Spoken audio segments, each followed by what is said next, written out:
Aujourd'hui, j'ai trouvé quelques idées moussariques qui ressortent des dapim qu'on est en train d'étudier. La Ola Taof, la Chata Taof. Donc, je les ai récoltés et je vais vous les ramener devant vous. Première idée, c'est la Gemara dans la Semech Dalet Amud Aleph qui dit « Regarde comment la force des Kohanim était grande. Ils arrivaient à lancer quelque chose de très léger, comme la plume, une partie de la plume de l'oiseau. Ils devaient la lancer à une distance qui est assez loin. Et comme on le connaît, quelque chose de très léger, c'est très difficile de le lancer loin. Donc on voit la force des Kohanim. Là-dessus, il nous dit Rav Chaim Shmulevitz dans Sichot Moussar, d'où vient cette force des Kohanim? Comment est-il possible que tous les Kohanim étaient forts et tous ceux qui n'étaient pas Kohanim n'étaient pas forts? C'est pas logique. En plus de ça, on va voir la semaine prochaine à propos de Yaakov Avinu qui dit que Yaakov Avinu, il a retiré la pierre qui était placée sur le puits et qu'il fallait plusieurs bergers pour réussir à la soulever.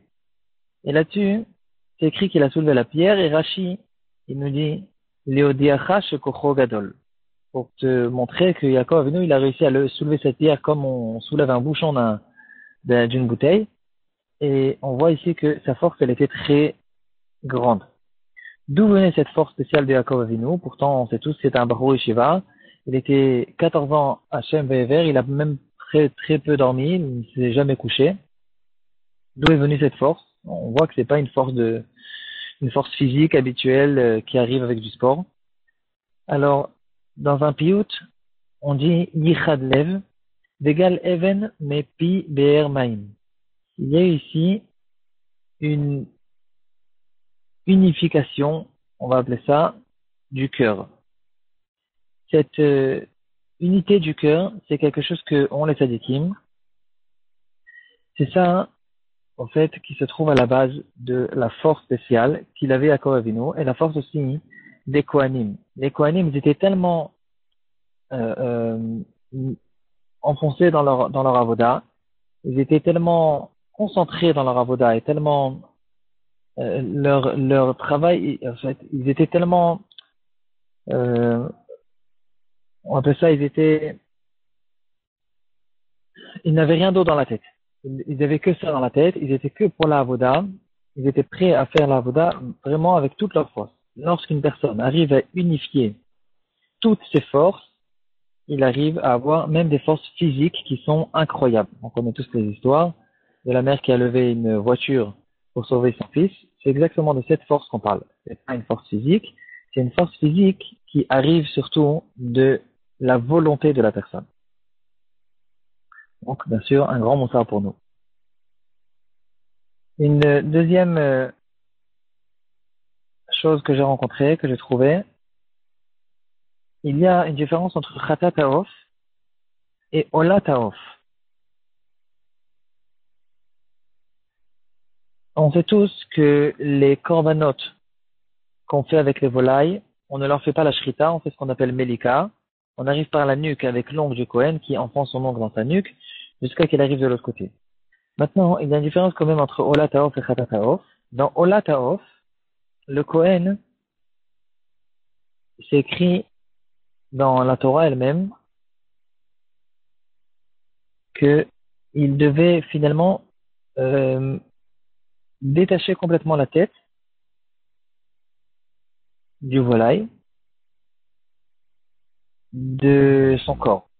Par contre, dans Chata Taof, c'est écrit dans la Torah Velo Yavdil, ça veut dire qu'il va enfoncer son ongle dans la nuque, il va arriver jusqu'à un siman, il se trouve vers l'avant, et il ne va pas couper le deuxième siman, de manière à ce que la tête reste un petit peu rattachée. Pourquoi cette différence? Qu'est-ce qui se cache derrière? C'est quoi l'idée qui se cache derrière?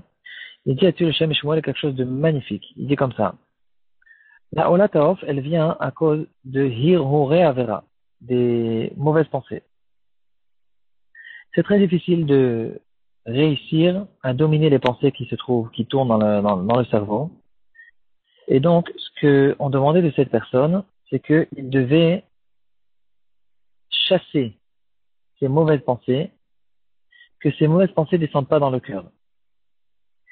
Et donc, en fait, ici, le devoir de cette personne, c'était que dans son cas, il avait le devoir de séparer la tête du cœur. Donc, tout simplement, c'est pour ça qu'on sépare dans Ola Taof la tête du volaille du reste du corps. Pour lui dire que c'est ça ce qu'il avait le devoir de faire, le propriétaire de ce korban. Par contre, le khatat, il vient à cause d'un shogeg. Shogeg, c'est quelqu'un qui fait une action sans... Il aurait dû, au contraire, c'est quelqu'un qui aurait dû plus réfléchir lorsqu'il fait ses actions. Il a fait une avéra de manière un peu machinalement, et il n'a pas fait attention à ce qu'il faisait. Donc lui, au contraire, on lui dit, toi, tu dois avoir la tête sur les épaules. Et donc, lorsqu'on va faire la melika de son korban, on va faire attention de laisser la tête du korban rattachée et reliée au corps du korban.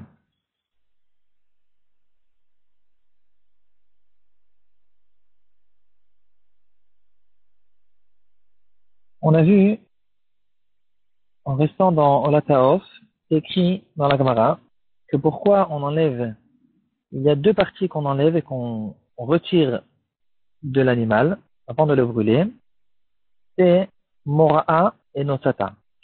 Mora'a, c'est l'endroit où il digère, c'est un peu les intestins de ce pigeon, et Notata, c'est les plumes.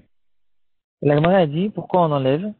C'est parce que les pigeons, ils ont l'habitude de profiter du gazelle. Donc, ils volent, et ce qu'ils mangent, c'est du vol. Et donc, ce qu'ils digèrent, c'est du vol, et Hachem n'est pas intéressé de le recevoir sur le misbéach. C'est la question qui se pose. C'est d'accord, on a compris pour les intestins, mais pourquoi les plumes, qu'est-ce qu'elles ont fait de mal?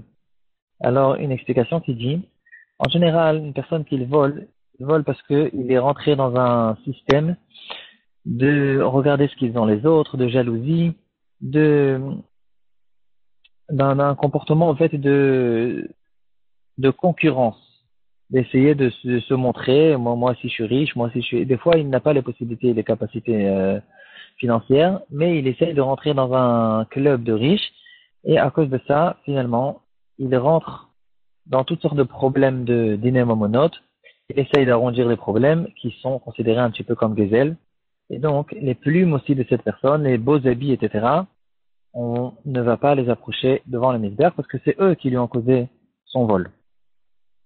Pour finir, donc on vient de voir que ce volaille qui a profité du vol, la Torah lui a dit de jeter la mora'a et la nota. Il dit le halchir, c'est pour nous apprendre que ce olataof, qui est par définition un korban, qui est un korban de pauvres, les riches ne ramènent pas du volaille, c'est pour nous apprendre que non seulement les riches, même le pauvre qui a des difficultés, il faut qu'il fasse très attention au gazelle et de ne pas toucher de l'argent qui ne lui appartient.